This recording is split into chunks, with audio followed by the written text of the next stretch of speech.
Bienvenidos al canal Unisofi. Si es de su agrado, suscríbanse, denle campanita, la manita está bien, por favor. Nos será de una gran ayuda para que más personas puedan ver este canal. Como cada semana está con nosotros Fernando Vilchis, arquitecto, experto en arte, que nos hará el favor de platicar un tema que venimos viendo desde hace ya tiempo, ahora sobre el muralismo. ¿Qué nos platicas al respecto? ¿De qué es el muralismo, este movimiento tan importante, realmente un, un movimiento, estimo, pues reciente, ¿no? Reciente, si vemos todo estos días del arte. ¿Qué nos platicas al respecto sobre el muralismo en general? Y no sé si quieres hablarnos sobre un movimiento muralista en México en particular que destacó tan importante, me parece que del siglo XX. Tú eres el experto, Fernando. Déjanos, te escuchamos. ¿Qué tal, José Manuel? Y muy Gracias. buenas tardes a tu auditorio. Eh, Efectivamente, el movimiento muralista mexicano es uno de las llamadas vanguardias más importantes del siglo pasado. Y no nada más se dio en México, sino se dio en varios países más, pero el origen es mexicano. Y como bien dices, fue un movimiento. En la vez anterior estábamos hablando del impresionismo y decíamos que el impresionismo no fue un movimiento, no fue una, digamos, no hubo un manifiesto, no hubo una declaración de principios, sino simplemente eran unos amigos franceses que habían estudiado con los mismos profesores y que se unieron en ciertas ideas que fueron desarrollando juntos y de hecho envejecieron juntos y fue una gran influencia y fueron grandes maestros para lo que pasó después. Fueron los primeros, por llamarlos así, los primeros artistas modernos cuyo arte competía un poco con la fotografía, entonces ya no tenía caso retratar el hiperrealismo, la fotografía se encargaba de eso, y estos empezaron a romper con la realidad de una manera maravillosa. Bueno, lo que pasó en México es muy diferente. Aquí sí fue un movimiento. Y el origen, digamos, o uno de los orígenes, es que los artistas jóvenes, revolucionarios, el muralismo es un movimiento netamente revolucionario, pues se dieron cuenta de que no había mercado, de que era imposible querer sobrevivir en este país pintando paisajes, y estaba la escuela de Santa Anita y estaban la manera tradicional de la enseñanza en la escuela de San Carlos. Y surge este maestro que se considera como el heredero de José María Velasco, que es el doctor Atl, Gerardo Murillo, que era de una personalidad arrolladora, era puro fuego el doctor Atl, y en sus clases, a sus alumnos, notables alumnos, hablemos de Rivera, Orozco y Siqueiros, les explicaba esta situación: oigan, jóvenes, es imposible que sigamos pintando paisajitos. O sea, aquí hay una revolución, aquí hay un pensamiento eh, moderno, se tiene que rescatar nuestras raíces originales, y empezó a meterles ideas a estos jóvenes que resultaron tan revolucionarios como los propios guerreros y se arrancaron. En ese tiempo cae el porfirismo, revienta la Revolución Mexicana hasta que Obregón toma el poder y se asesora con un secretario de Educación, gran maestro de América, José Vasconcelos. Y Vasconcelos, pensando en esta doctrina, o sea, se tenía que revelar a la población, 90% de ella, según Vasconcelos, analfabeta, se le tenía que revelar cuáles eran los ideales y originalmente, pues hay que decirlo así, era un movimiento de publicidad o más bien de propaganda de las ideas que quería difundir el gobierno obregonista. Para esto, estos tres jóvenes, Rivera, Orozco y Siqueiros, arengado por Atl, vale aquí decir que la huelga de doctor Atl los invita, los conmina a que estalle una huelga en contra de la enseñanza tradicional y en contra del director de la Academia de San Carlos, en aquel tiempo Antonio Rivas Mercado, el arquitecto del Porfiriato, el arquitecto de la columna de Independencia, entre muchas otras cosas, gran maestro Rivas Mercado, y efectivamente estos alumnos se rebelan contra Rivas Mercado, estalla la huelga de alumnos y maestros en San Carlos y se depone al director. Este es posiblemente uno de los tres momentos más importantes para que estallara la Revolución Mexicana, además de las huelgas de Río Blanco y Cananea, la huelga en la Academia de San Carlos. Y estos tres, bueno, el movimiento realmente inicia con Justo Sierra y Orozco tratando de definir quién podría irse a estudiar a Europa para entender cómo se hacían los frescos a la manera de los artistas europeos de la Edad Media y del Renacimiento. Y deciden que fuera Diego Rivera, que era el más destacado posiblemente de los alumnos de San Carlos, y el gobernador de Veracruz, de apellido Dehesa, le proporciona una beca y Rivera se va a Europa, donde conoce y se hace amigo, entre otros, de Modigliani, de Picasso, hasta de Matisse.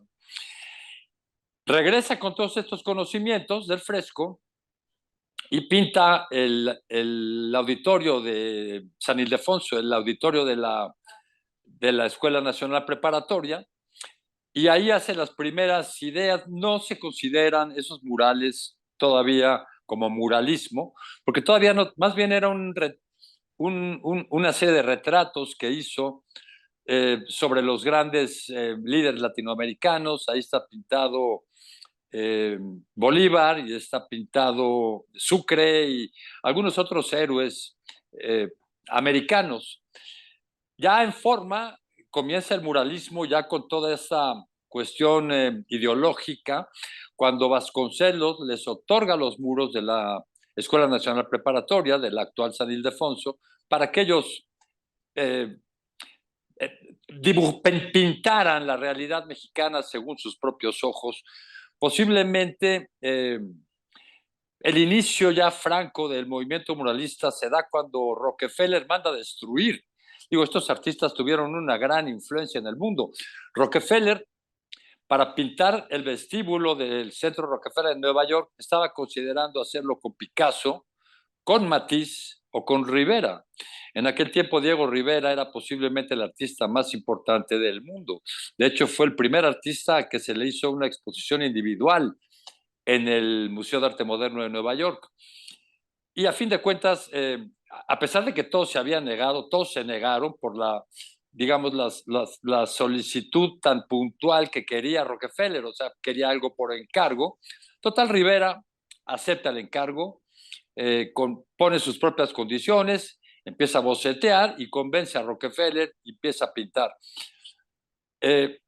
Por un lado, por el lado derecho, digamos, pinta la industria, pinta la tecnología contemporánea de aquel momento, finales de los 20, principios de los 30, pero del lado izquierdo comienza a pintar toda la ideología comunista. Rivera era un comunista y en ese tiempo se antojaba que las ideas de izquierda eran la verdadera gran transformación. Digamos, el movimiento muralista es un movimiento de transformación y es un movimiento de mensaje política. Total que después de varias intentonas de Rockefeller porque cambiaran el contexto de su mural, lo mandó destruir. Y ese es posiblemente el gran origen que internacionaliza el movimiento muralista mexicano. Hay una primera generación que son Orozco, Rivera y Siqueiros, pero luego sus seguidores, Siqueiros, que era el más joven de ellos, hizo un manifiesto que se llama No hay más ruta que la nuestra. Lo publicó en 1922 en Barcelona. Él tenía 22 años escasos, o 23 años, Siqueiros, y es el manifiesto que le da origen al movimiento muralista realmente, y al que se unen todo lo que se llamó la segunda generación de muralistas, y que consta de grandes firmas maravillosas como González Camarena, como Fermín Revueltas, como Federico Cantú, Chávez Morado, Rina Lazo. Hubo una gran efervescencia y tenemos muestras en México y en el extranjero maravillosas de lo que fue este movimiento muralista, que se prolongó hasta, digamos, los años medianos de los años 50, en donde surge otro movimiento que se llama La Ruptura, y ya hablaremos de eso en algún momento, José Manuel. Pues muchísimas gracias, Fernando. Siempre eh, un gran conocedor del arte. Te lo agradezco muchísimo. Una preguntota, nada más me quedó aquí a Por mí, favor. una personal. Este movimiento muralista es realmente moderno, nacido en México. Por ahí he visto que dicen que tienen algunos antecedentes, pero no es lo mismo, ¿verdad? Con respecto a los de estos murales que había en Teotihuacán, en Cacastle, en Bonampak, de la época prehispánica. Que esos podríamos tomarlos como algunos antecedentes históricos, pero no es lo mismo, ¿verdad? Qué interesante que lo digas. Efectivamente, la cultura maya y la cultura olmeca dejó grandes ejemplos, pero no solamente ellos.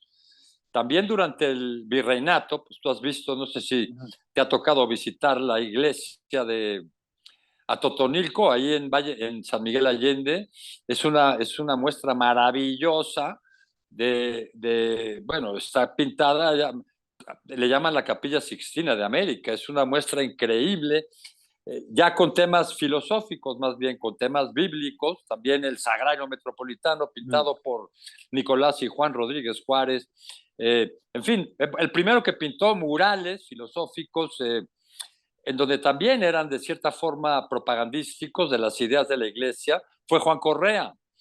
Pero en sí el movimiento muralismo es una de las vanguardias más importantes del siglo, el siglo de las vanguardias. Y los muralistas mexicanos fueron padres de lo que después sucedió en los Estados Unidos.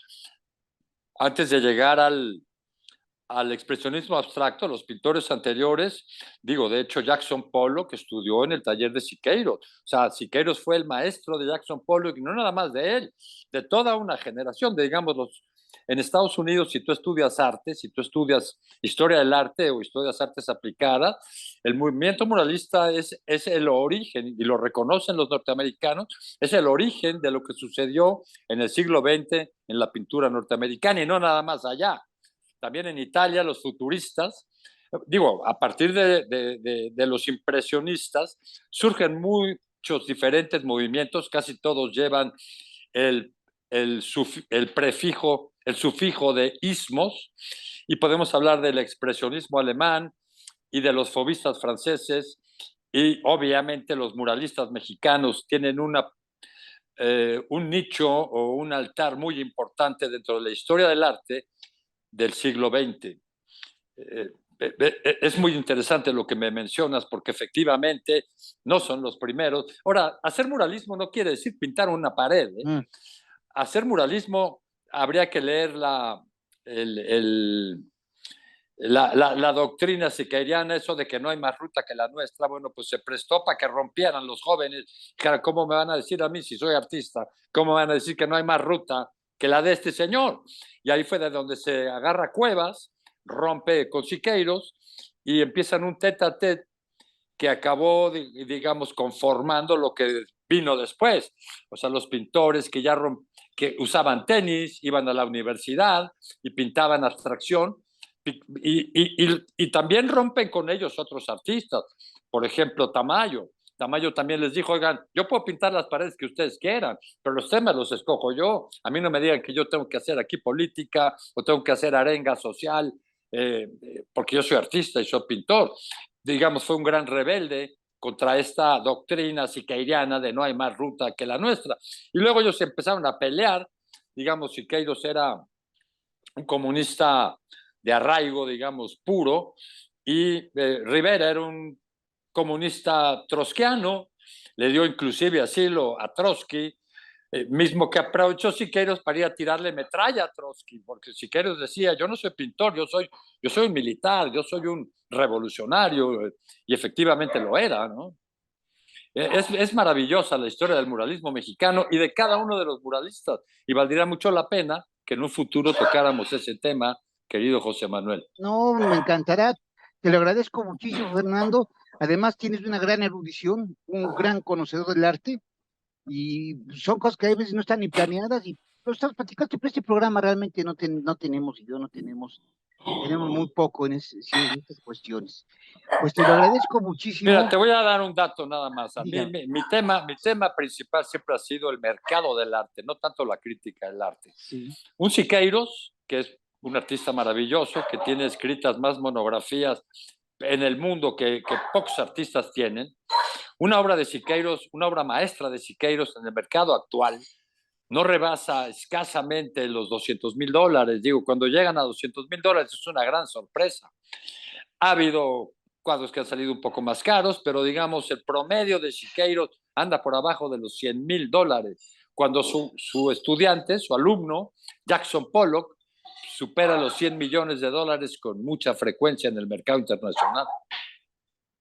Hay razones para eso y ya comentaremos. Ya lo comentaremos, ¿no? Muy interesante, y también tantos temas, y también sobre lo que te especializas en el mercado del arte. Después platicaremos tantas cuestiones que conoce la falsificación, tantas cosas que hemos platicado en alguna ocasión de manera privada. Pues con mucho gusto. Muchas gracias, Fernanda. Gracias a todos. Suscríbanse y nos vemos la próxima semana. Fernando, muchísimas gracias. Gran placer. Chao. Gracias.